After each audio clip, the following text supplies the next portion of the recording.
Here is the 2014 to 2018 Kia Forte. Before we get started though, let me give a quick shout out to Naya Motors Inc. for letting us use the car today to film the video. They are a used car dealer here in Ottawa, Canada. Check out the link in description for their entire inventory. Now let's go ahead and open the driver's side door. Right over there is the primary hood release lever. Pull it. Now in front of the vehicle, right on top of the Kia emblem there, put one finger in there and then push it left like that. While you're pushing it left, lift up the hood. This hood requires a prop rod to keep it in place, so grab the rod and put it in that slot over there with the arrow marking it.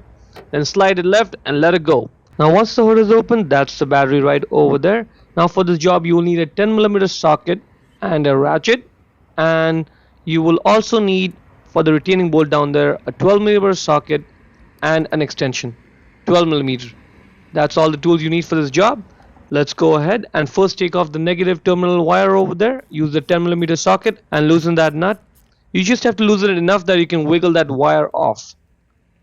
See, it's loose, wiggle it out and tuck it away safely so there's no accidental contact.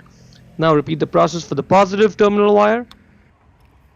Again, the same one nut, just loosen it enough that you can now wiggle and get that entire wire off the battery post. That is good. Now let's get that jacket, let's get that off. And now if you look down there, that's where the retaining clip is with the bolt on it. Now for that bolt, it's good to have a long extension, but if you don't have a long one, if you have a short extension, that's fine too. I'm going to show you a trick. Take that clip off, take the second clip off, lift up that cover and slide those tabs out from the slots. There's two, one in the front, one in the back. Make sure they're both out.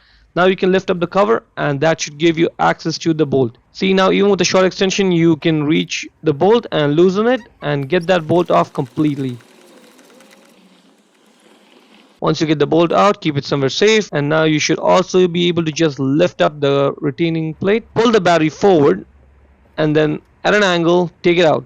Be careful, the battery is going to be heavy, so don't drop it and injure yourself or damage the car.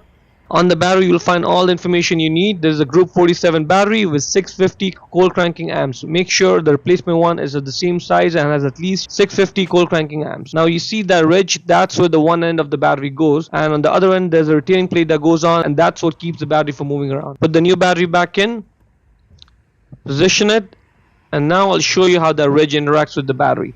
You see that? Right there. Yep.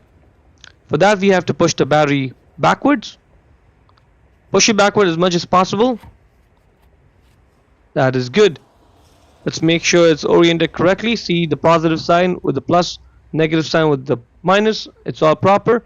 Let's put the retaining clip on. Make sure the holes over there are aligned. Now let's put the bolt back in and just hand tighten it first. And then let's tighten it down with the ratchet. Once it's fully tightened, just try shaking the battery to make sure it's not moving. And now we can proceed ahead with putting the jacket back on the new battery. For the purposes of this video, I just put the original battery back in, but because my battery was good, but you get the idea. We have to put the cover back on, and those two tabs over there, they should slide in the slots over there. 1 and 2. Make sure that's slid in, and only then can you put those two clips on.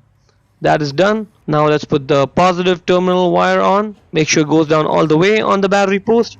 Now let's tighten that nut, and that is good.